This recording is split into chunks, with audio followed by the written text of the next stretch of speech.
I have here a Planeterrella, a modern day reproduction of an experiment that's actually over 100 years old. The Planeterrella was originally designed by a Norwegian space physicist called Kristian Birkeland, who in 1899 led an expedition to the top of an Arctic mountain to study the northern lights, or the Aurora Borealis as they're also known. Birkeland was actually the first man who really started to understand how the auroras were formed, and back in his laboratory in Oslo he built this experiment to show his ideas to the world. This particular Planeterrella was designed by CNRS in France by a French scientist called Jean Lilensten.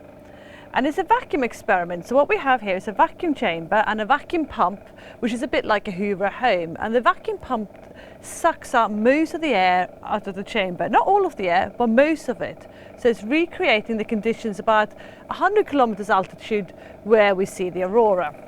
Now inside this vacuum chamber you've got a big ball here that represents the sun, and a small ball over there that represents the Earth. And within this small ball we have this really strong magnet recreating the Earth's magnetic field. The next thing we do is we put a voltage from the sun to the Earth, and so we're drawing electrons from the sun towards the Earth. Now this recreates the solar wind of charged particles that is always flowing away from our sun and into interplanetary space. Now when these solar wind or when these charged particles come towards the Earth, they get trapped onto the Earth's magnetic field lines and they get funneled into the northern and the southern polar regions. And when they get to the northern and southern polar regions, they collide with the gases that are there. And what they do, they excite these gases and they actually give energy to the electrons within them. When these electrons relax, they give out light at the characteristic frequencies, thus creating the aurora.